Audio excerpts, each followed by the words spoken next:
Alhamdulillahi Rabbil Alamin.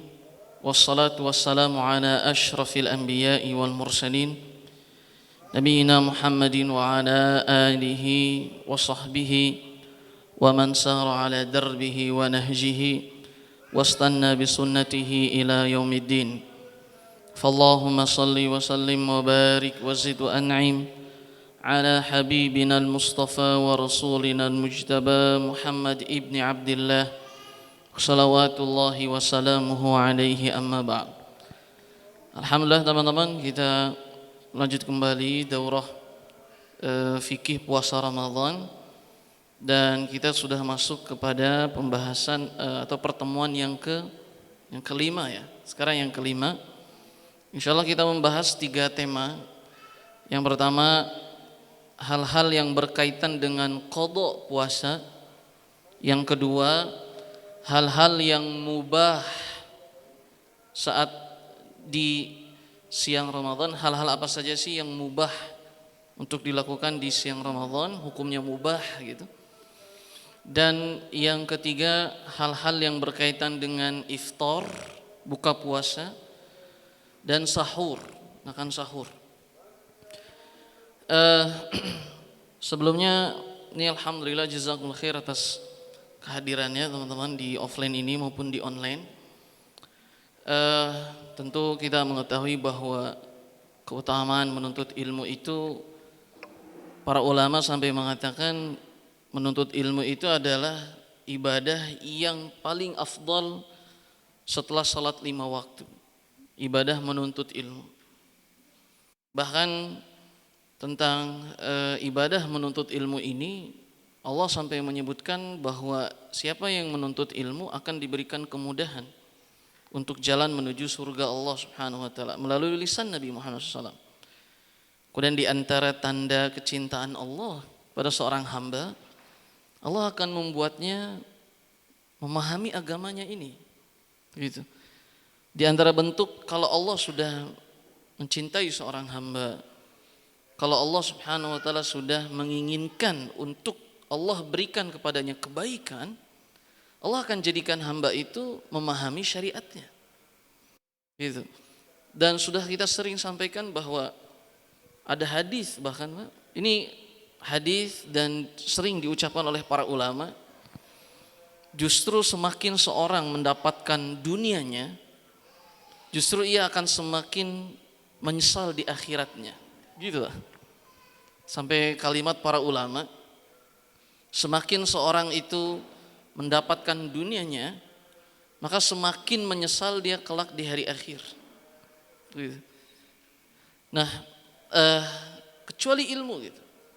Saat seorang mengatakan ilmu wae misalnya gitu, kita ingin melakukan amal bisnis, usaha dan seterusnya. Iya, mereka mengejar dunia. Mereka mengejar dunia. Tapi yang dikejar oleh para penuntut ilmu siapa? Allah dan Rasulnya dan hari akhir. Sehingga mana yang lebih besar? Di antara yang sering diucapkan begini teman-teman, kenapa kaum muslimin masih saja di majelis-majelis ilmunya membahas taharah, wudu, salat, sedangkan orang-orang barat sudah sampai ke bulan? Sehingga para ulama menjawabnya begini, saat mereka pergi ke bulan, apa yang mereka tuju? Makhluk Allah. Tapi saat para penuntut ilmu pergi ke majelis ilmunya, siapa yang mereka tuju? Siapa yang sedang mereka pelajari? Itu langsung tentang Allah Subhanahu wa taala, Rasulnya dan hari akhir. Sehingga kalau mereka masih mempelajari tentang makhluk, tapi saat kita di majelis ilmu kita langsung bersama Al-Khaliq gitu. Karena yang kita bahas adalah firman Allah Subhanahu wa taala, sabda Rasul sallallahu alaihi wasallam, yang mana itu juga adalah wahyu dari Allah Subhanahu wa taala. Pertanyaan, kenapa para syuhada, para syahid di zaman Rasul sedikit? Padahal peperangan Rasul saja bisa dihitung sampai 90 lebih, 70 lebih. Gozawat dengan saraya. Ada yang Rasul ikut, ada yang Rasul hanya mengutus sebagian sahabat saja. Pertanyaannya, kenapa ya? Syuhada yang syahid di medan perang itu di zaman Rasul sedikit. Yang wafat di perang Badar berapa?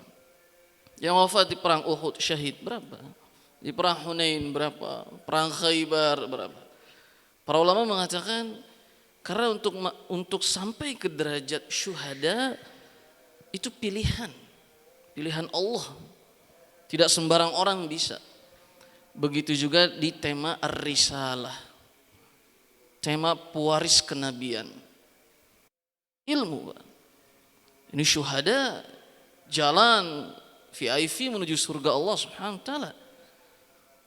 Dan ini adalah orang pilihan, sehingga memang orang-orang tertentu, Pak, yang sudah Allah inginkan kebaikan kepadanya, hanya merekalah yang akhirnya Allah buat senang belajar, senang kaji ilmu, senang hadir majelis ilmu, cinta dengan ilmu dan seterusnya. Karena memang temanya adalah tema pilihan Allah Subhanahu wa taala. Semoga saja Allah membuat hati kita memiliki keikhlasan di tema-tema ilmu yang Allah mudahkan untuk kita pelajari, untuk kita hadiri, dan untuk kita selalu menyampaikannya dan kita ulang. Allahumma amin. Kita masuk pembahasan tentang hukum-hukum yang berkaitan dengan qada puasa Ramadan. Bisa dibuka kitabnya halaman 97. Pembahasan pertama, barang siapa yang masih mempunyai hutang qada puasa Ramadan tahun lalu, siapa yang punya qada tahun lalu, kemudian sudah masuk bulan Ramadan yang baru, maka apa yang wajib dia lakukan? Jadi Ramadan tahun lalu seorang masih punya qada nih, belum dia bayar. Dan sekarang sudah masuk bulan Ramadan tahun yang baru. Apa yang harus dia lakukan? Dan ini sempat ditanyakan di majelis sebelumnya ya. Di sini penulis hafizahullah taala Syekh Muhammad Ali Halawah berkata, terdapat perbedaan pendapat dalam masalah ini. Pendapat jumhur yang pertama, jumhur ulama, Imam Malik, Imam Syafi'i, Imam Ahmad rahimahumullah taala, mereka berpendapat bahwa yang seperti itu wajib qada nanti nih di Syawal tahun baru, dan wajib baginya memberi makan atau fidyah. Ini pendapat jumhur. Jadi kemarin jawaban pendapat jumhur ulama, dia wajib qada iya dan membayar fidyah juga iya. Yang tahun lalu masih punya qada, tapi sekarang sudah masuk Ramadan lagi, aduh kumaha yeun can beres qadana. Akhirnya dia wajib melakukan dua hal. Ini pendapat siapa? Jumhur ulama. Qada iya, kapan qadanya? Nanti di bulan Syawal nih. Dan bayar fidyah juga iya. Kapan fidyahnya? Bisa saat ini. Gitu. Sejumlah qada yang ia masih hutang kepada Allah Subhanahu wa taala.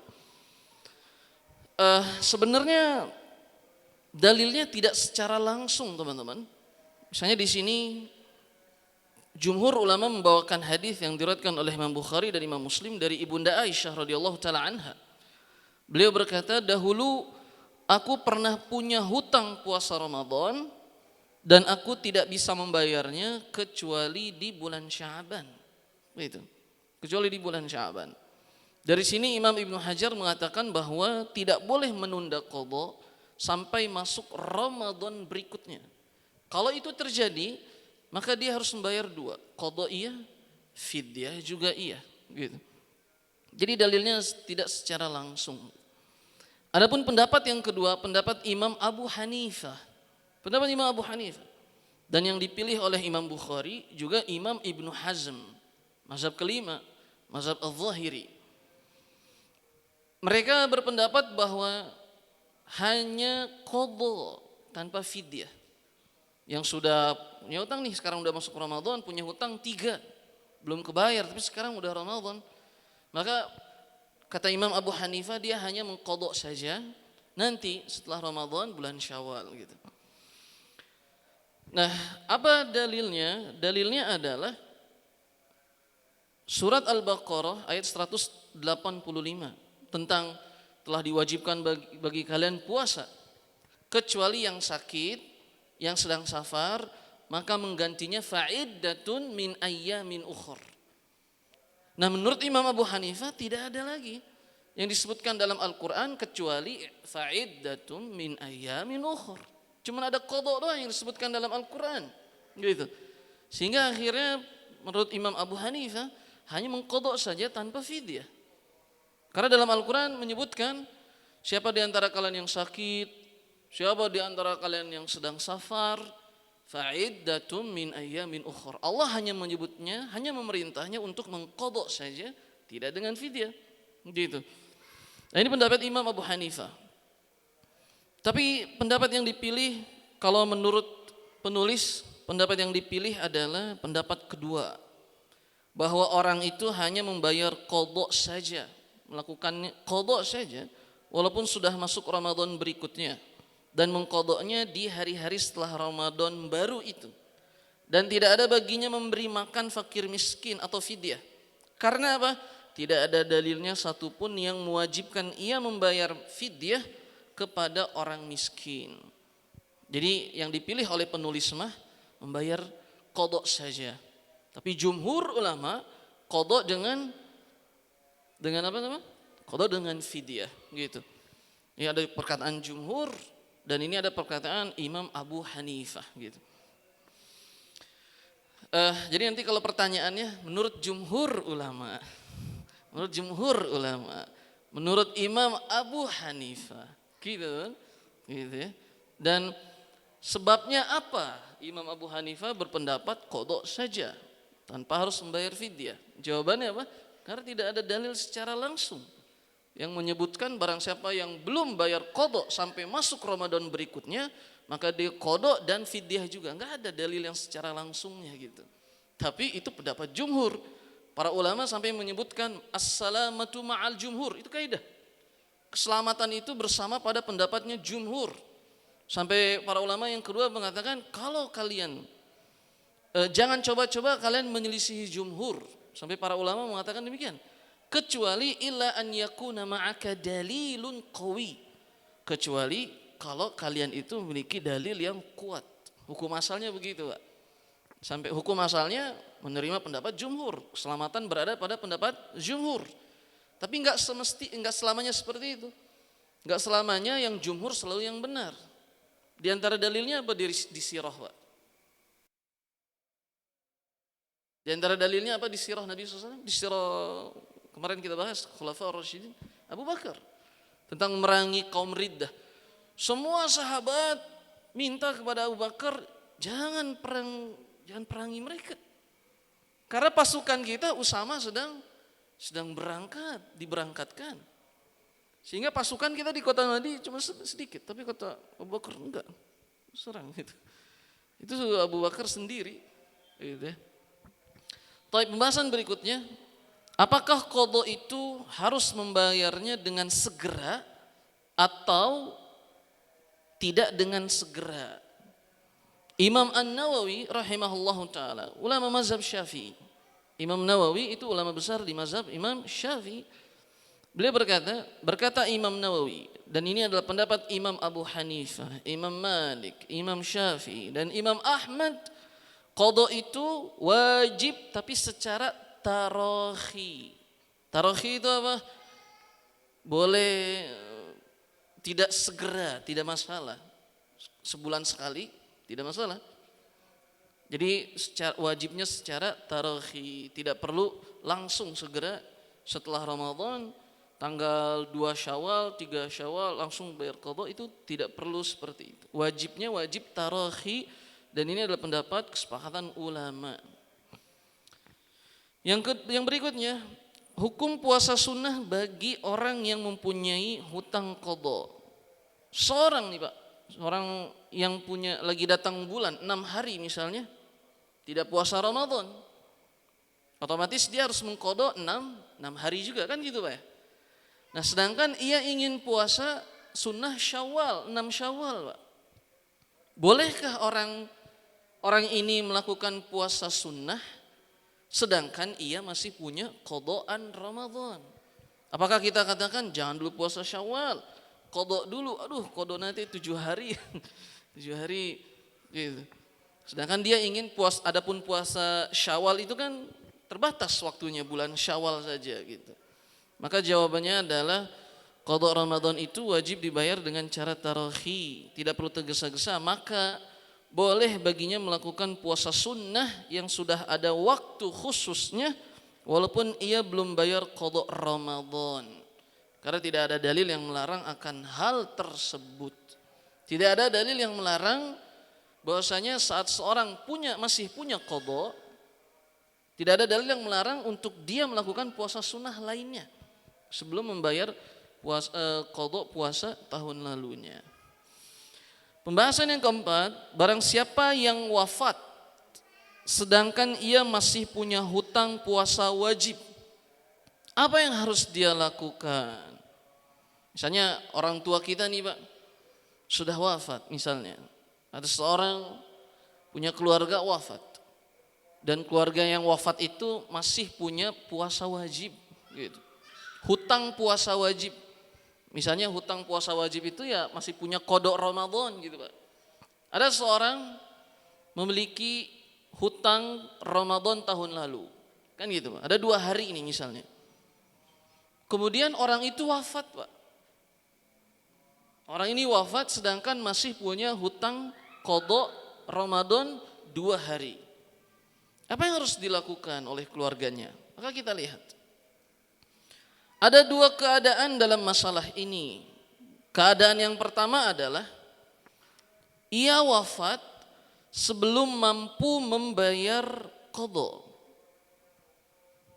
Dia punya dua lagi qadhaan, tapi ia wafat sebelum mampu melakukan qadha Ramadan tahun lalunya itu. Wafat tapi dalam keadaan tidak mampu membayar qadha. Nah, di sini berkata Imam Ibnu Qudamah, ulama di mazhab Imam Hambali, Imam Ahmad, berkata tidak ada kewajiban apapun baginya. Tidak bayar qadha, tidak juga membayar fidyah, tidak perlu. Walaupun ada sebagian ulama yang mengatakan diganti dengan fidyah. Ini pendapatnya Imam Qatadah dan Imam Taus. Tapi kata Imam Ibnu Qudamah, kalau ia wafat sebelum mampu membayar qadhanya, contohnya gimana sih? Contohnya gini. Dia punya 2 hari qadhaan. Tapi dia sakit, Pak. Dia sakit. Besoknya dia niat untuk membayar qadha, tapi qadarullah sakit, Pak. Besoknya lagi dia niat untuk qadha, tapi qadarullah sakit lagi, Pak. Di rumah sakit lama gitu. Kemudian sudah sembuh tapi masih belum bisa puasa. Besoknya ia ingin membayar qadha, tapi jatuh sakit lagi. Kemudian akhirnya meninggal. Gitu Pak keadaannya. Menurut Imam Ibnu Qudamah, mazhab Imam Ahmad, tidak perlu bayar qadha, tidak perlu diganti dengan fidyah juga tidak perlu. Apakah kita keluarganya ya udah diganti sama fidyah, orang tua saudara kita nih punya 2 qadhaan lagi. Enggak, kata mazhab Imam Ahmad bin Hanbal. Berkata Imam Nawawi, jika hal tersebut disebabkan oleh uzur yang berujung kepada kematian, maka tidak ada kewajiban apapun baginya. Ahli warisnya, walinya atau tidak perlu membayar qadhanya, dan tidak perlu juga ahli warisnya membayar fidyah untuk mengganti qadha keluarganya yang wafat itu. Ngerti ya? Kalau keadaannya seperti ini, menurut Imam Ibnu Qudamah mazhab Hambali dan Imam Nawawi mazhab Syafi'i tidak perlu bayar apa-apa. Tidak qadha, tidak juga dibayarkan fidyah. Kalau keadaannya apa, Pak? Belum mampu melakukan qadha itu. Kalau keadaan yang kedua, nah ini dia. Keadaan yang kedua, dia wafat setelah ia mendapatkan kemungkinan untuk berpuasa. Dia mungkin punya kesempatan untuk membayar qadhanya itu, tapi wafat duluan. Misalnya contoh, dia punya qadha 6 hari. Sudah dia bayar 3 hari di bulan Syawal. Akhirnya dia niat, nanti deh yang 2 hari itu bulan depan.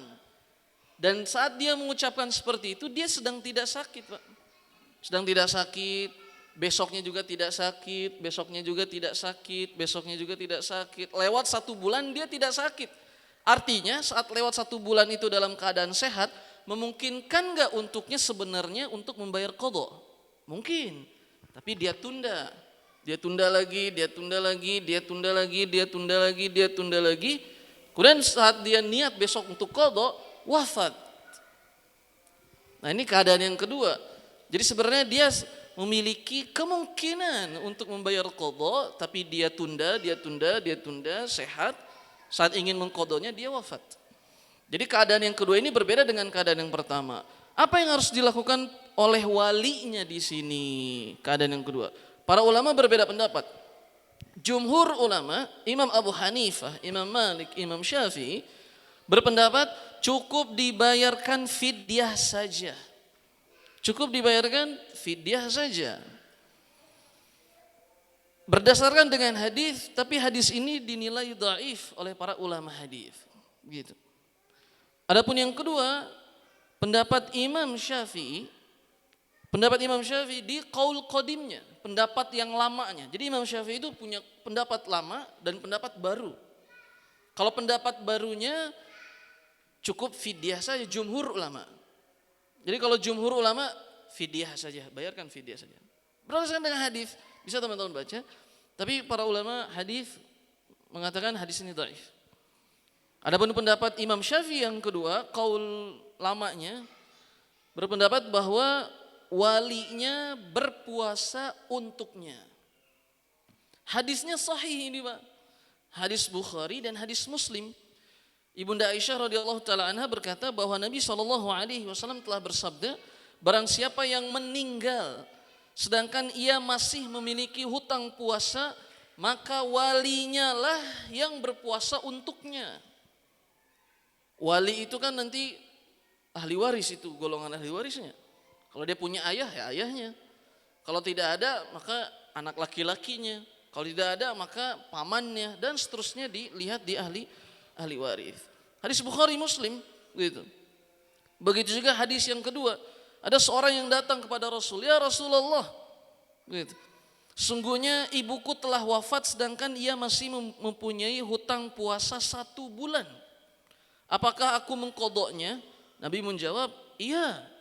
Karena hutang kepada Allah lebih berhak untuk dibayar. Hadis Bukhari. Gitu. Jadi kalau pendapat Imam Syafi'i, pendapat yang lamanya, wajib dibayarkan qadha oleh siapa? Walinya, ahli warisnya. Gitu. Pendapat yang ketiga, pendapat Imam Ahmad. Beliau berkata bahwa walinya tidak berpuasa untuknya kecuali pada puasa nazarnya saja. Puasa nazarnya saja, Pak. Hadisnya Muslim. Kalau Ramadan puasa nazar atau bukan? Bukan. Nazar itu, ya Allah kalau besok saya lulus ujian nasional, ya Allah kalau besok saya keterima kerja di tempat ini, ya Allah kalau besok saya berhasil membangun perusahaan yang wakaf, produktif dan seterusnya, saya akan berpuasa selama 1 pekan. Itu puasa nazar dan itu wajib hukumnya. Nah, pendapat yang ketiga ini, Pak, menurut Imam Ahmad, walinya tidak perlu membayar puasanya keluarga yang wafat itu, kecuali kalau hutang puasanya adalah puasa nazar, bukan puasa Ramadan. Gitu ya. Hadisnya apa? Hadis diriwayatkan oleh Imam Muslim bahwa seorang pernah datang kepada Nabi SAW dan berkata bahwa ibunya mempunyai hutang puasa nazar, sehingga Rasul mewajibkan untuk anaknya ini berpuasa membayar nazar ibunya. Nah, lihat di sini, Pak. Di sini lihat. Ini perhatikan.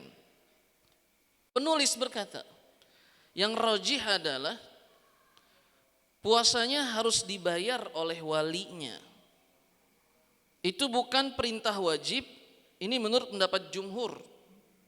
Dalil yang menjadikan bukan wajib adalah kalau menurut penulis, yang rajih adalah bahwa hadis yang mengatakan puasanya harus dibayar oleh walinya itu bukan untuk perintah wajib menurut jumhur. Karena apa? Hadis yang pendapat Imam Ahmad ini itu mengikat hadis yang umum pendapat kedua. Pendapat kedua tadi kan ucapan Imam siapa? Imam Syafi'i di ucapan lamanya. Bahwasanya walinya harus membayar puasanya, kan gitu. Dalilnya Bukhari Muslim 2 itu hadis. Ternyata dengan dalil yang pendapat Imam Ahmad ini, hadis Muslim ini, itu mengikat bahwasanya yang dimaksud dengan hadis di atas adalah puasa nazar bukan puasa Ramadan. Ngeri Pak? Oleh karenanya yang benar adalah pendapat jumhur. Pendapat jumhur cukup dibayarkan fidyah saja. Walinya tidak perlu ikut membayar puasa qada Ramadan saudaranya yang wafat. Cuma diganti dengan fidyah saja. Mafhum nih Pak? Kita ulang. Kalau kata jumhur, bayar fidyah saja, kan gitu. Tidak perlu walinya berpuasa untuknya. Ya toh? Sampai di sini mudah ya. Pendapat Imam Syafi'i, pendapat lamanya, dia wajib membayar qada. Dia berpuasa, walinya itu berpuasa untuk saudaranya yang wafat ini, kan gitu. Digantinya dengan puasa. Dalilnya Bukhari Muslim, Pak. Tapi ternyata dari Bukhari Muslim ini masih umum. Akhirnya keumuman itu diikat dengan hadis pendapat Imam Ahmad. Bahwa yang dimaksud dengan dua hadis itu, kalau puasanya adalah puasa nazar, bukan puasa Ramadan. Kalau puasanya nazar, maka baru walinya membayar hutang keluarganya yang wafat itu kepada Allah. Bukan dengan fidyah, tapi dengan puasa lagi. Ngerti Bang? Jadi kalau hutangnya Ramadan, kemudian ia wafat, walinya perlu membayar dengan puasa atau tidak? Tidak. Tapi kalau hutang puasanya dari nazar, walinya membayar? Bayar. Kalau untuk Ramadan hanya membayar fidyah saja. Pendapat jumhur ulama. Ya, gampang. Yang berikutnya, apakah wajib berkesinambungan dalam membayar qadha? Tidak. Tidak wajib berkesinambungan. Jadi punya utang 6, maka harus bayarnya 6 hari berturut-turut, enggak. Bulan ini 1, bulan depan 1, bulan itu gitu. Pembahasan berikutnya, barang siapa yang sengaja merusak puasanya dengan melakukan hubungan intim di siang Ramadan, apakah wajib baginya qadha? Jumhur ulama, kemarin sudah kita bilang, jumhur ulama mengatakan wajib qadha dan membayar kafarah. Walaupun memang ada sebagian ulama yang mengatakan tidak wajib tidak wajib qadha, hanya kafarah saja. Yang melakukan hubungan intim di siang Ramadan, para ulama berbeda pendapat. Apakah hanya bayar kafarah saja atau dengan qadha juga? Jumhur ulama qadha iya, kafarah juga iya gitu.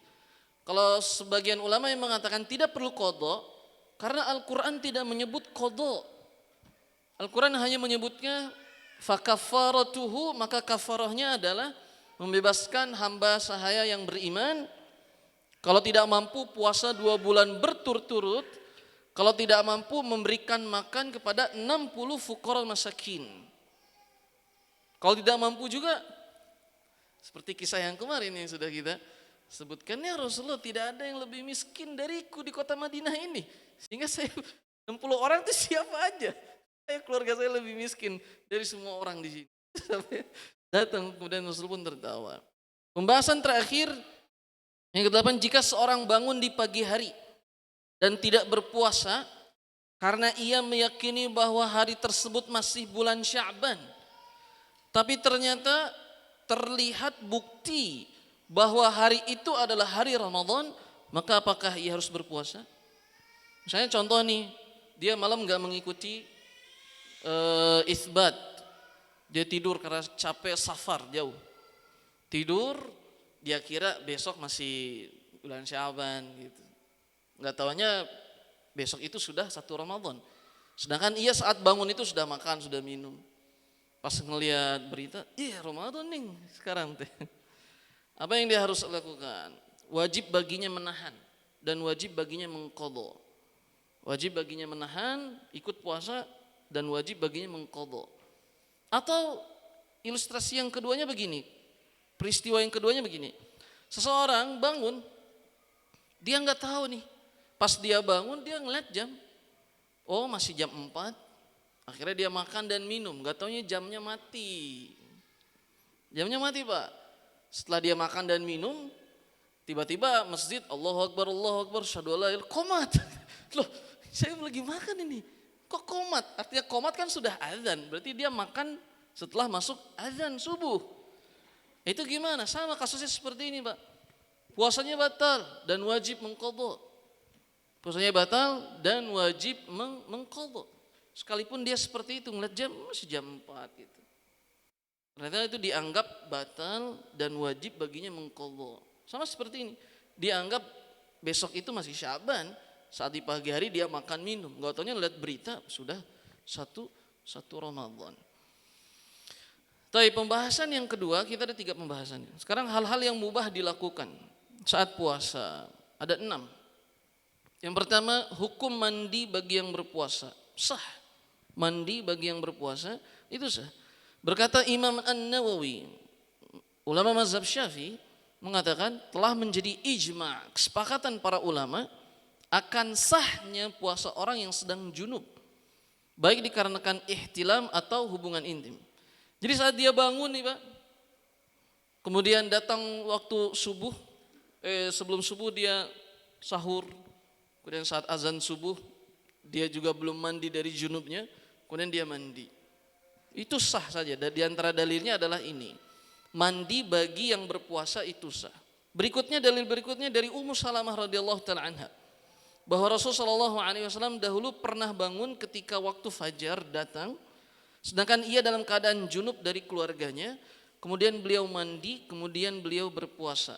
Dengan 2 hadis ini, orang yang berpuasa boleh mandi, boleh Pak, mau pagi, mau siang, mau sore, itu boleh. Yang berikutnya, menyiram kepala dengan air dingin. Menyiram kepala dengan air dingin, apakah boleh di siang panas? Aduh panas ya teh. Dari salah seorang sahabat Nabi SAW berkata, seorang sahabat Nabi SAW berkata, dahulu aku melihat Nabi menyiram kepalanya dengan air. Entah itu karena cuaca yang panas, entah dari rasa hausnya, sedangkan ia sedang berpuasa. Kemudian beliau tetap berpuasa sampai beliau datang membawa garam, kemudian meminta agar dibawakan air. Kemudian Nabi SAW berbuka puasa dengan garam itu, dan orang-orang pun ikut berbuka puasa dengan Nabi SAW. Dan ini terjadi di tahun Fathu Makkah. Hadis riwayat Imam Malik dalam Muwatta, Musnad Imam Syafi'i, Imam Ahmad, juga Abu Daud dan Imam Abdul Bar berkata hadis ini sahih. Sehingga orang yang merasa kepanasan, baik karena ingin mendinginkan saja atau karena haus, kemudian dia guyur kepalanya atau bahkan dia mandi, itu tidak membatalkan puasa karena pernah dilakukan oleh Rasul sallallahu alaihi wasallam. Sampai akhirnya di sini sebenarnya ada pembahasan ya, apakah Rasul buka puasa dengan air dan garam, karena di sini disebut, saya lupa pembahasannya seperti apa, wallahu a'lam bishawab. Tapi yang jelas menyiram kepala dengan air dingin di siang Ramadan sah. Gitu ya. Kalau nanti ada pertanyaan, menyiram tenggorokan dengan air dingin sah kagak? Wah, nyiram tenggorokan, bukan kepala, yang disiram tenggorokan. Yang ketiga, hukum mencium bagi yang berpuasa. Gitu. Hukum mencium bagi yang berpuasa. Hukumnya mubah. Ini pendapatnya Ibunda Aisyah, Abdullah bin Mas'ud, Abu Hurairah, kemudian Abu Sa'id dan Abdullah bin Abbas. Dari Ibunda Aisyah berkata, Nabi SAW pernah mencium sebagian istri-istrinya sedangkan beliau sedang berpuasa. Kemudian Siti Aisyah radhiyallahu taala anha tersenyum. Hadis Bukhari dan Muslim. Hukum asalnya boleh Pak. Singkatnya begini. Ada 2 keadaan di halaman 104. Jika dilakukan tanpa syahwat, maka boleh. Jika dilakukan tanpa syahwat, maka boleh seorang di siang Ramadan mencium istrinya. Jika tanpa syahwat itu boleh. Tapi jika ada syahwat, ada 2 keadaan.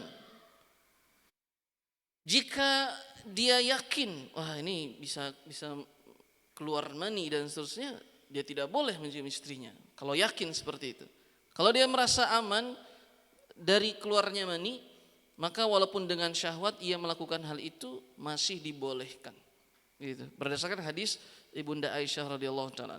Ada sebagian yang membedakan antara yang nikah masih muda dengan nikah yang sudah lama. Kalau yang masih baru nggak boleh Kalau yang sudah tua silahkan. Sampai ada yang berpendapat seperti itu, teman-teman. Jadi intinya boleh jika memang tanpa syahwat. Dengan syahwat pun boleh, asalkan yakin saat dia mencium keluarganya dia tidak mengeluarkan air maninya. Innallaha la yastahi minal haq. Pembahasan berikutnya, hukum siwak bagi yang berpuasa. Ternyata bersiwak bagi orang yang berpuasa, para ulama berbeda pendapat juga. Otomatis kan siwak ini bisa kita kiaskan ke sikat gigi, pasta gigi. Itu kan kiasnya ke sana gitu. Yang pertama adalah pendapatnya Abdullah ibnu Umar, kemudian Abdullah ibnu Zubair. Ini fuqahanya sahabat, 4 Abdullah. Ada Abdullah ibnu Umar, ada Abdullah ibnu Zubair, ada Abdullah bin Amr. Kemudian yang keempat Abdullah ibn, ada yang tahu? Yang keempat siapa? Abdullah bin Umar, Abdullah bin Abbas. 4 Abdullah fuqahanya para sahabat. Gitu. Nah, Imam Abu Hanifah, Imam Malik mengatakan mubah hukumnya bagi yang berpuasa untuk melakukan siwak. Kata Imam Abu Hanifah dan Imam Malik, mubah. Dalilnya adalah dari Abu Hurairah radhiyallahu taala anhu, Nabi SAW bersabda, kalau saja aku tidak khawatir akan membebankan umatku, maka aku akan perintahkan mereka bersiwak setiap kali mau sholat. Kemudian Imam Ibnu Khuzaimah berkata, di hadis ini tidak disebut kecuali Ramadan, kecuali saat puasa, tidak disebut. Sehingga bersiwak bagi yang berpuasa masuk juga ke hadis ini, gitu Pak, ngerti ya? Kata Imam Ibnu Khuzaimah.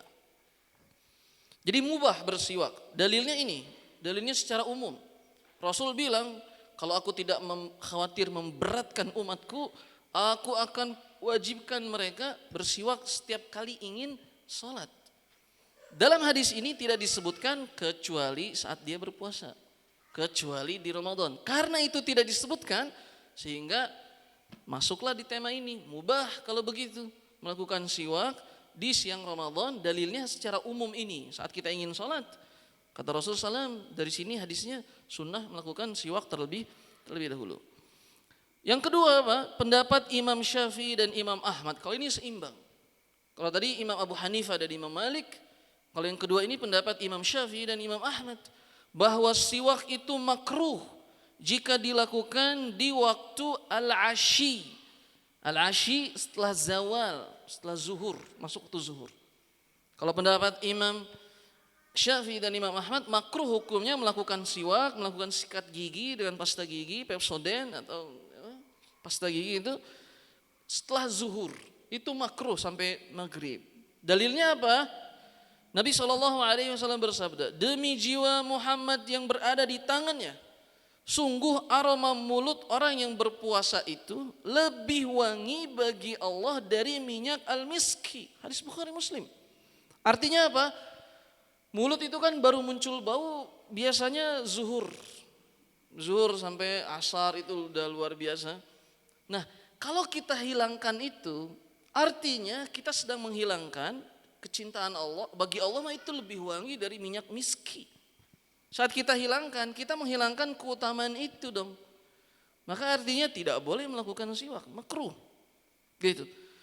Jadi ini pendapat yang kedua, siwak itu adalah makruh agar seorang yang berpuasa mendapatkan keutamaan dari hadis ini, bahwa aroma mulut orang yang berpuasa lebih wangi bagi Allah dari minyak miski.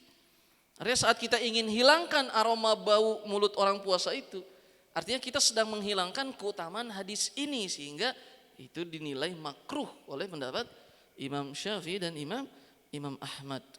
Gitu. Dan yang rajih adalah pendapat yang dipilih oleh penulis, siwak itu boleh dilakukan di pagi hari maupun di petang hari.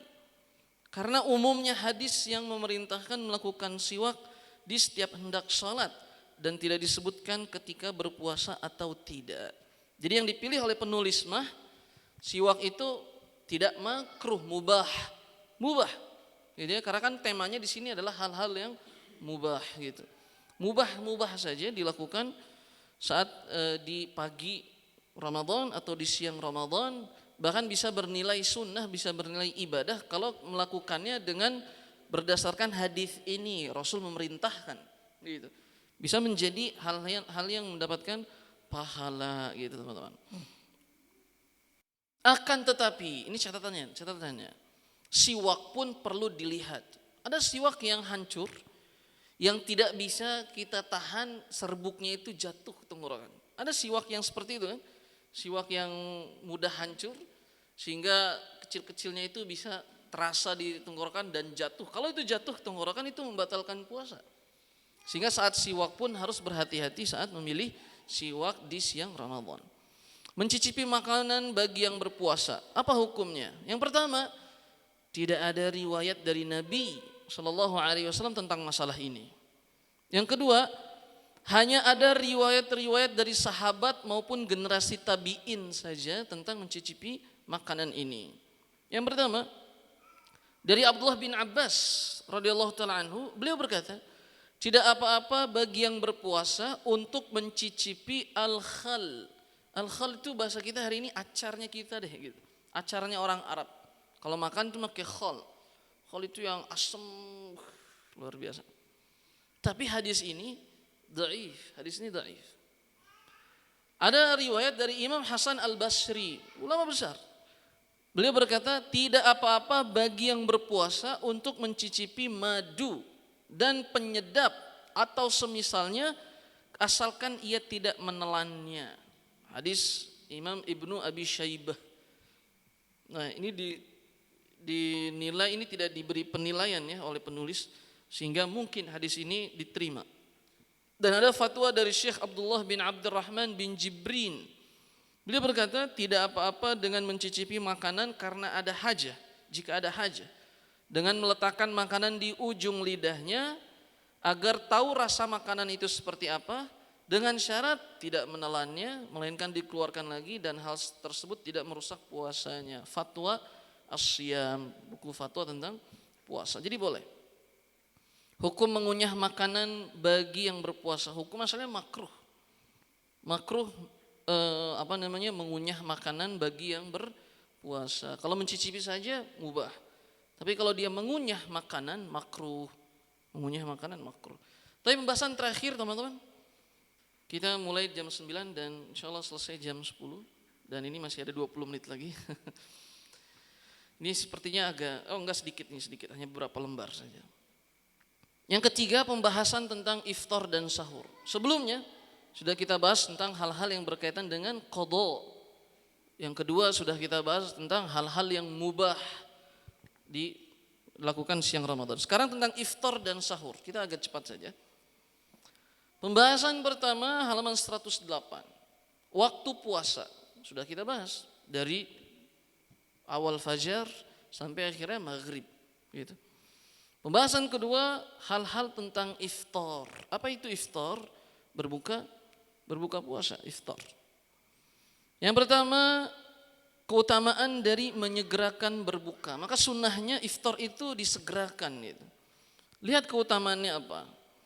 Rasulullah SAW bersabda, orang-orang itu akan selalu berada dalam kebaikan selama mereka menyegerakan iftarnya. Hadis Bukhari Muslim.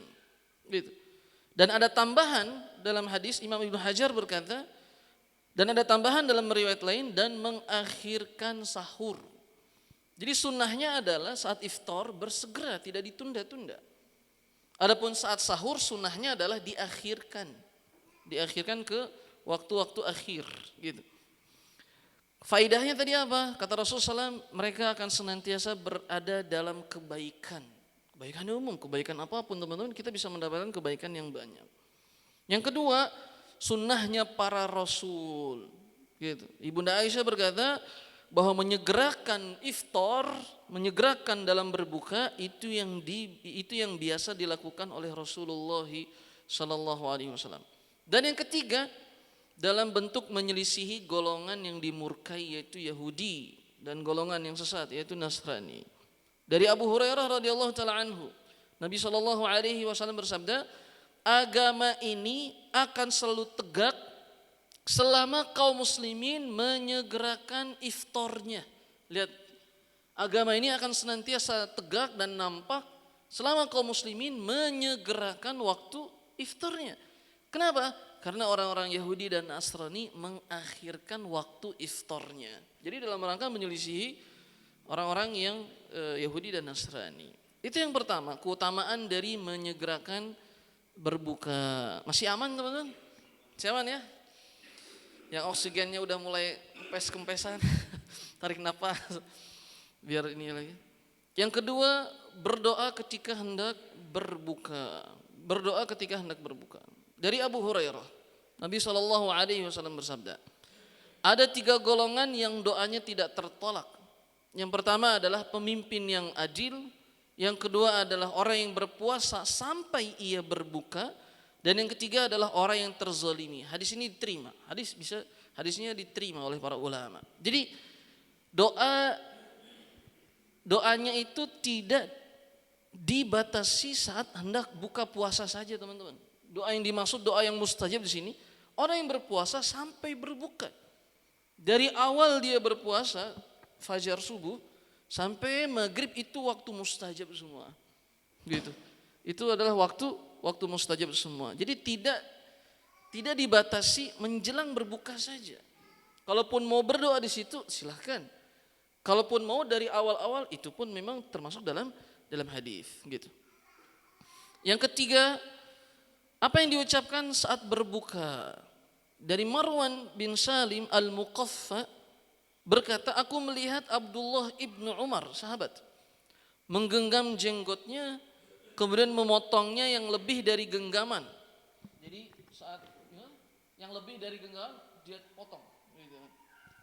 Maksudnya apa? Karena kan ada hadis, biarkanlah jenggot itu tumbuh dan cukurlah kumis. Dan dalam menyukur kumis pun para ulama berbeda pendapat, teman-teman. Ada yang mengatakan Imam Malik teman-teman. Imam Malik mengatakan yang sampai dikerok sampai habis itu bid'ah, kata Imam Malik. Kata Imam Malik, makanya hadis Nabi SAW itu qassus syarib itu dengan gunting. Tapi sebagian ulama enggak, ada riwayat bahwasanya seorang tabi'in melihat seorang ulama di generasi tabi'in ininya habis. Jadi itu pendapat ulama dan seterusnya gitu, teman-teman. Nah, tidak boleh mencukur jenggot, tapi di sini Abdullah bin Umar mencukur jenggotnya. Kalau udah lebih dari satu genggaman. Kemudian nih lihat. Dan Abdullah bin Umar berkata, dahulu Rasulullah SAW jika berpuasa ia mengucapkan dzahabadh dhama'u wa batallatil 'uruq wa thabatal ajru insyaallah. Sebagian ulama mendhaifkan hadis ini. Tapi kata Imam Ibnu Hajar, ulama mazhab Syafi'i mengatakan enggak. Ulama kan mendhaifkan Marwan bin Salim Al-Muqaffa. Tapi kata Imam Ibnu Hajar enggak, dia diterima, makbul, diterima. Sehingga hadis ini diterima. Zahabadh dhama'u wa batallatil 'uruq wa thabatal ajru insyaallah. Memberi makanan berbuka untuk yang puasa. Memberi makanan berbuka untuk yang berpuasa gitu. Ada hadis keutamaan seorang memberikan makanan buka untuk orang yang berpuasa, mendapatkan pahala puasa dia gitu. Tapi para ulama mengatakan hadisnya dhaif. Hadis ini kan diriwayatkan oleh Imam Ahmad. Hadisnya ternyata dhaif. Tapi penulis berkata, walaupun hadis ini dhaif, bukan berarti tidak boleh memberi makan kepada orang yang berpuasa. Jangan sampai akhirnya ada orang yang bagi-bagi iftar, ya akhi hadisnya dhaif, ya akhi hadis dhaif gitu. Iya tahu, tapi akhirnya kan kita mendapatkan pahala dari hadis yang lain. Rasulullah SAW orang yang paling dermawan dan akan lebih dermawan lagi kapan? Di Ramadan. Dan akan lebih dermawan lagi kapan? Di malam-malam Ramadan saat menyetorkan Quran kepada malaikat Jibril.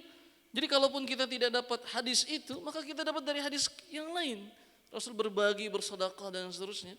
Jadi bukan berarti saat kita sebut hadis itu dhaif, ya memberikan makan orang yang berpuasa itu di Masjidil Haram. Maidatur Rahman bisa disebutnya, Maidah Ar-Rahman, Allah yang Maha Rahman. Karena isinya makanan gitu, Pak. Itu dari jam 5 udah makanan ayam semua. Wah, luar biasa. Apa kita langsung bilang ya akhi, hadis dhaif. Digebukin sama orang-orang itu, Pak. Mengatakan demikian. Jadi walaupun hadisnya dhaif, bukan berarti hal itu dilarang. Karena namanya bulan Ramadan, bulan melakukan tambahan-tambahan amal-amal soleh gitu. Yang terakhir Pak, hal-hal tentang sahur. Keutamaan sahur. Kata Rasulullah SAW, bersahurlah kalian karena sungguhnya dalam sahur itu ada keberkahan. Jadi mau kita masuk kekenyangan Pak, mau apa Pak? Sahur mah sahur. Walaupun dengan air putih atau satu kurma atau setengah kurma. Karena di makanan sahur itu ada keberkahan. Allah nurunkan keberkahan. Dan keberkahan itu artinya apa Pak? Allah akan tambah kebaikan-kebaikan. Dan Allah akan kekalkan kebaikan yang telah Allah berikan kepada kita. Gitu. Ketika kebaikan kita sedikit demi sedikit tercabut, oh mungkin keberkahan kita mulai hilang. Salah satu cara untuk mengembalikan keberkahan itu sahur. Berpuasa dan melakukan sahur. Kedua, hukum melakukan sahur, sepakat ulama, sahur hukumnya adalah sunnah. Jika ditinggal apakah berdosa? Tidak. Ini sudah kesepakatan para ulama. Kapan waktu sahur? Imam Nawawi berkata, ulama mazhab Imam Syafi'i, waktu sahur adalah antara pertengahan malam dan terbitnya fajar. Jadi sudah menjadi waktu sahur itu kapan? Tengah malam sampai waktu fajar subuh. Gitu. Dan sunnahnya, mustahabnya adalah diakhirkan, gitu, diakhirkan. Karena dalam sebuah riwayat dikatakan kepada Ibunda Aisyah bahwa Abdullah menyegerakan berbuka dan mengakhirkan sahur. Kemudian Ibunda Aisyah berkata, memang begitulah Nabi dahulu melakukannya, gitu. Menyegerakan berbuka dan mengakhirkan sahur, gitu. Berapa jarak waktu sahur ke waktu terbitnya fajar? Dari Anas, dari Zaid bin Thabit radhiyallahu taala anhu berkata, dahulu kami pernah sahur bersama dengan Rasulullah sallallahu alaihi wasallam. Kemudian kita salat. Maksudnya salat itu salat apa? Salat subuh. Anas berkata, berapa jarak antara azan dan sahur? Zaid menjawab, sekitar 50 ayat. Hadis Bukhari. Bacaan 50 ayat, orang baca dengan tartil 50 ayat. Bukan dengan tahqiq. Tahqiq itu kan Bismillahirrahmanirrahim gitu, qori 50 ayat itu berapa lama orang yang baca. Ini dengan tartil saja, baca Quran dengan tartil saja. Akhirnya dalam waktu 50 ayat. Coba di rumah membaca 50 ayat. 50 ayat yang sedang, ayat-ayat yang sedang 50 ayat itu berapa? Yang keempat, seruan pada azan kedua sebelum waktu sholat fajar dengan mengatakan irfa'il ma, angkat air, maksudnya sudah cukup, itu imsak bahasa kita hari ini. Hukum tentang imsak itu apa? Imam Ibnu Hajar, ulama mazhab Syafi'i rahimahullah taala berkata, termasuk perkara yang baru dalam agama, dalam kurung bid'ah, dan perkara yang mungkar yang terjadi di zaman ini, di zaman Imam Ibnu Hajar al-Asqalani, ulama mazhab Syafi'i, yaitu apa? Mengadakan azan 20 menit sebelum waktu fajar di bulan Ramadan. Jadi yang perkara baru dalam agama ini azan. Kemudian nanti ada irfa'il ma, imsak, itu masih 20 menit lagi ke waktu salat subuh. Nah, jadi yang dimaksud dengan Imam Ibnu Hajar ini perbuatan yang baru dalam agama dan perbuatan yang mungkar kalau sampai akhirnya kalimat itu disampaikan berbarengan dengan azan, kemudian ada irfa'il ma atau bahasa kitanya imsak 20 menit sebelum azan subuh.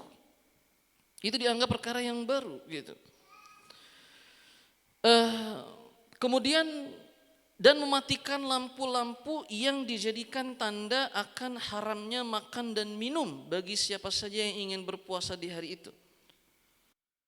Jadi dengan ada azan, ada kalimat imsak, irfa'il ma gitu. Kemudian dengan dimatikan lampu-lampu, dimatiin lampu-lampu. Ini perkara yang baru dalam agama, kata Imam Ibnu Hajar al-Asqalani. Mereka melakukan itu karena mereka mengira bahwa hal tersebut adalah bentuk kehati-hatian dalam beribadah puasa. Dan yang tidak mengetahui hal itu hanya sedikit sekali. Artinya orang nggak tahu nih, ternyata sunnahnya bukan seperti itu. Saking tersebar luasnya tentang tema yang ini gitu. Kemudian hal itulah yang membuat mereka mengakhirkan azan maghrib. Akhirnya dampaknya apa? Azan maghribnya diakhirkan. Nanti dulu. Pastikan nih masuk atau tidak nih maghrib nih. Bentar. Sampai lewat 5 menit deh. Lewat 10 menit dan seterusnya. Itu yang menyebabkan mereka pada akhirnya azan maghrib pun diakhirkan gitu. Sehingga mereka mengakhirkan berbuka dan mempercepat waktu sahur, menyelisihi sunnah Rasul. Maksudnya kan bersegera dalam berbuka, mengakhirkan waktu sahur. Kalau ini mengakhirkan waktu berbuka, mempercepat sahur karena khawatir. Takutnya kita berbuka nih, segera berbuka. Jangan segera berbuka. Nggak tahu nih udah masuk maghrib atau belum. Kemudian pas sahur, cepet-cepet sahur. Bisi nanti udah masuk azan subuh duluan. Nah kata Imam Ibn Hajar al-Asqalani, lihat Pak. Sehingga mereka jatuh kepada menyelisih sunnah Nabi. Oleh karena sebab itulah kebaikan yang ada pada mereka itu hanyalah sedikit. Dan banyaknya keburukan yang ada pada mereka. Dalam kitab Fathul Bari. Gitu. Jadi artinya sebenarnya tema imsak itu hukum asalnya silahkan saja imsak, tapi jangan dimaknai bahwasanya sudah benar-benar harus tidak boleh makan dan tidak boleh minum gitu. Tapi untuk menjaga-jaga nih Pak, karena ternyata nanti ada pertanyaan kemarin itu kalau lagi azan, seorang boleh nggak melanjutkan makan minumnya saat azan? Itu saat nanti ada di dalam kitabnya, ternyata para ulama memiliki perdebatan yang sangat luar biasa. Karena ada hadisnya, jika azan telah dikumandangkan sedangkan ada air di tanganmu, jangan letakkanlah air itu di meja sampai kalian meminumnya terlebih dahulu. Padahal itu azan. Gitu.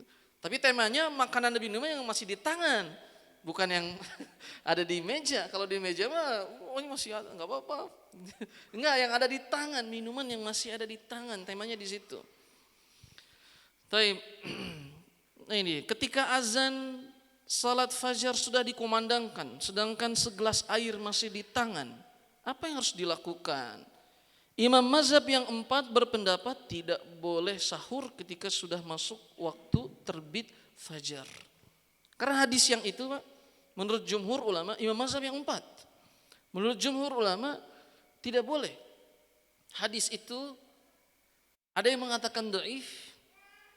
Kalau yang membenarkan hadis itu yang kedua, itu diambilnya ke azan kedua yang biasa terjadi di zaman mereka nih. Begitu. Jadi azan terlebih dahulu, maksudnya azan, tapi itu bukan untuk azan subuh, hanya azan saja. Nah jadi hadis yang itu diambil ke azan sebelum azan subuh. Sebagian ulama mendoifkan hadis itu, sebagian ulama membenarkan hadis itu, tapi diambilnya hadis ini adalah yang masih boleh makan minum saat azan. Itu azan yang tadi itu yang irfa ilma, kan azan dulu, kemudian mengucapkan imsak, kemudian mematikan lampu-lampu. Ngerti Pak? Nah, itu pendapat jumhur ulama tidak boleh. Ini imam yang 4. Saat azan, kalau azan kita kan azan subuh, benar azan subuh. Maka menurut jumhur ulama tidak boleh. Imam yang 4 mengatakan tidak boleh. Walaupun tangannya ini masih ada air, mau minum, azan Allahu Akbar, tidak boleh. Gitu. Karena hadisnya dhaif, sekalipun dibenarkan hadis itu diambilnya ke peristiwa yang tadi disebutkan oleh Imam Ibnu Hajar. Azan, kemudian imsak, padahal masih 20 menit, atau padahal masih 10 menit, atau padahal masih 5 menit lagi. Ngerti Pak? Gitu. Adapun yang mengatakan boleh, gitu ya. Ada yang mengatakan boleh, dia yang mengatakan bahwa hadisnya tidak dhaif. Hadisnya tidak dhaif, yang mengatakan boleh, hadisnya adalah tidak dhaif gitu. Jadi yang diambil adalah pendapat jumhur ulama. Terakhir nih Pak, puasa wisol. Puasa wisol itu menyambung Pak. Puasa wisol itu menyambung, misalnya tadi kita puasa nih, maghrib kita nggak buka sedikit pun.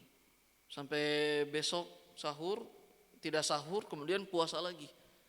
Baru nanti maghribnya kita berbuka, itu dilarang. Tapi Rasulullah SAW melakukannya, gitu. Sehingga Rasul pernah ditanya, ya Rasulullah, kenapa engkau melarang sedangkan engkau melakukannya? Kemudian Rasul Shallallahu Alaihi Wasallam mengatakan, aku ini tidak seperti kalian. Sungguhnya Allah memberikan makan dan minum kepadaku. Tapi nanti di sini menjadi rahasia. Rahasianya di antara orang-orang yang memiliki istri yang banyak gitu, dia melakukan banyak berpuasa. Melakukan banyak berpuasa tapi tidak boleh wisal. Tidak boleh wisal. Ada kaitannya untuk tema seperti itu tapi pembahasannya bukan di sini. Wallahu taala a'la wa a'lam bissawab. Jadi tadi sudah kita bahas tentang iftar dan sahur, sunah-sunahnya seperti apa. Sudah kita bahas juga tentang hal-hal yang mubah dilakukan saat puasa dan hal-hal yang berkaitan dengan qada. Wallahu taala a'la wa a'lam bissawab. Sebelum kita tutup, ada yang mau ditanyakan? Silakan Pak Muhlis. Bismillah. Assalamualaikum warahmatullahi wabarakatuh. Waalaikumsalam warahmatullahi wabarakatuh. Jazakallahu Ustaz atas ilmunya. Punten Ustaz, ana tadi terkait dengan tema kodok di pembahasan terakhir. Apakah kondisi itu tidak sama dengan kondisi kita lupa, tidak disengaja ya Ustaz ya? Tidak sengaja kenapa? Dan kondisi di tema kodok tadi di pembahasan terakhir itu kan jika seseorang bangun dari pagi hari dan tidak tahu karena itu bulan Ramadan, dia mengira masih bulan Sa'ban tanggal 30 dan dia makan, kan kondisi di situ dia kondisinya harus harus menahan atau berpuasa sampai sore dan mengkodok. Apakah kondisi keadaan dia itu tidak seperti dengan orang keadaan ketika makan tidak disengaja dan? Oh iya, keadaannya berbeda Pak. Jadi dibedakan antara tema ini dengan orang yang lupa dia makan. Beda. Orang yang lupa tuh gini Pak. Nak, tolong anterin kolak. Zakir, tolong anterin kolak ke tetangga ini. Zakir nganter kolak. Karena air kolaknya itu berdayung-dayung, aroma kolaknya manis, akhirnya menyihir Zakir. Kemudian Zakir mencium. Itu terjadi Pak. Astagfirullahaladzim, saya lagi puasa. Nah dia tuh benar-benar lupa. Benar-benar saat dia melihat, dia nganterin, tapi tengah jalan dia minum. Saya lupa, astagfirullahaladzim. Bukan, wah ini lezat nih luar biasa, akhirnya saya boleh mencicipi, tidak ada orang yang melihat gitu. Atau misalnya orang yang pulang ke rumah habis bekerja, tiba-tiba karena biasa pulang ke rumah itu minum, akhirnya dia minum. Setelah minum, astagfirullahaladzim, puasa, astagfirullahaladzim. Itu kondisi orang yang lupa. Sehingga kalau lupa itu temanya Allah memberikan makan dan minum untuknya. Tapi kalau orang yang bangun nih Pak, orang yang bangun, misalnya lihat jam, jam 4 gitu, jam 4, kemudian makan, minum, itu bukan lupa itu Pak. Misalnya lupa itu kan, lupa tuh karena dia dilihat jam nih misalnya, dia ngeliat jam, jam 4, jamnya padahal mati. Itu kan bukan lupa, kemudian dia makan dan minum, apakah dalam keadaan lupa? Tidak, sadar, ini jam 4, waktu sahur, akhirnya dia makan dan minum, dia bukan keadaan lupa kan, dia sadar. Atau yang seperti yang tadi itu, dia tidak mengikuti sidang itsbat. Akhirnya pas besok dia makan dan minum, itu kan saat makan dan minum bukan dalam keadaan lupa, gitu, bukan dalam keadaan tidak sengaja, nggak sengaja kan, bukan seperti itu ya Pak. Akhirnya saat dia ngecek berita, ternyata sekarang adalah satu Ramadan. Maka para ulama mengatakan ini bukan keadaan dia lupa. Kalau lupa maka itu Allah telah memberikan makan dan minum. Tapi kalau ini dia tidak lupa saat makan dan minum. Dia jatuh ke dalam kesalahan saja. Saya contoh ketika kita bangun jam 4 benar-benar harus dipastikan ini jam mati atau kagak nih gitu. Saat dia bangun pagi hari tidak ikut sidang isbat, mestinya tidak makan dan tidak minum dulu. Sampai akhirnya dia pastikan benar-benar bahwasanya sekarang ini masih Sya'ban atau sudah Ramadan. Jadi dibedakan antara dua kondisi itu. Wallahu a'lam bishawab. Ada lagi? Cukup ya Pak? Insyaallah cukup. Alhamdulillah kalau begitu kita cukupkan dengan baca hamdalah dan doa kafaratul majlis. Alhamdulillahirabbil alamin. Subhanakallahumma wa bihamdika asyhadu an la ilaha illa anta astaghfiruka wa atubu ilaik. Jazakumullah khair atas kehadirannya. Wassalamualaikum warahmatullahi wabarakatuh.